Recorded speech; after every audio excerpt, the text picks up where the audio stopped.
أعوذ بالله من الشيطان الرجيم. بسم الله الرحمن الرحيم. قل أوحي إلي أنه استمع نفر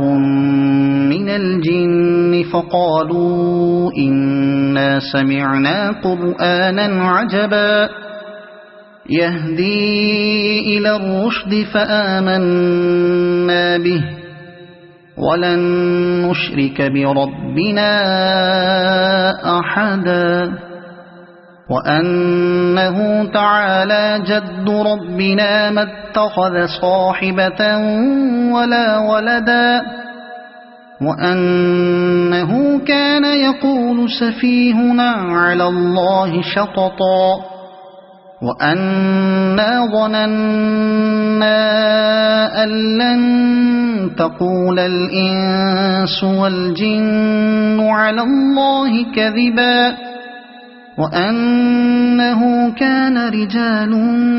من الإنس يعوذون برجال من الجن فزادوهم رهقا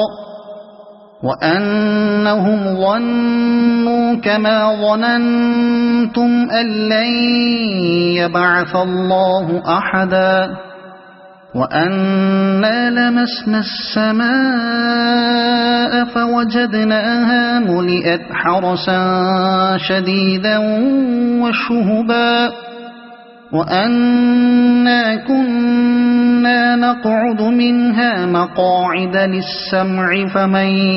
يستمع الآن يجد له شهابا رصدا وأنا لا ندري أشر أريد بمن في الأرض أم أراد بهم ربهم رشدا وأنا منا الصالحون ومنا دون ذلك كنا طرائق قددا وأنا ظننا أن لن نعجز الله في الأرض ولن نعجزه هربا وأنا لما سمعنا الهدى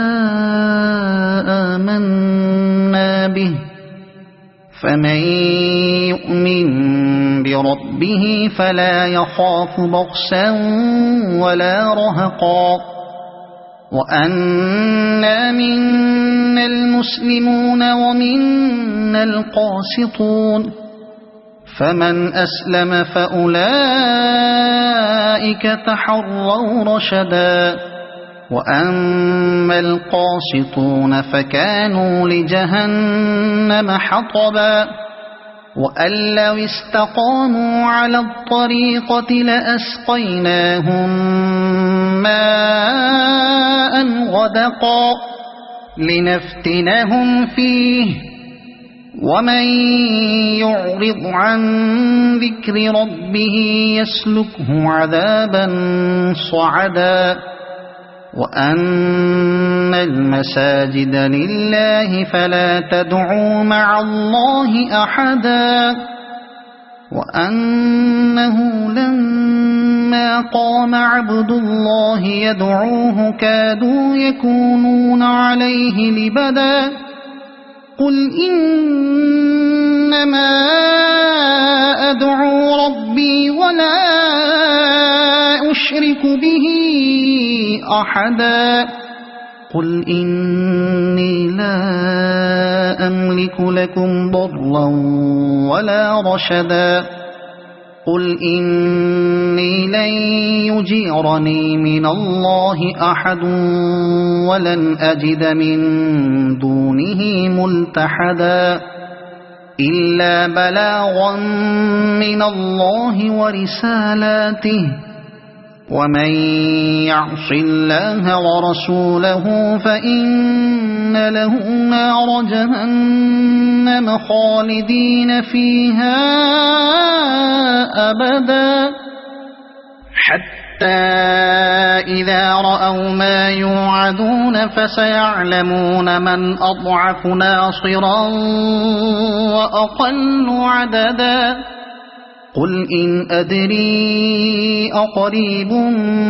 ما توعدون أم يجعل له ربي أمدا عالم الغيب فلا يظهر على غيبه أحدا إلا من ارتضى من رسول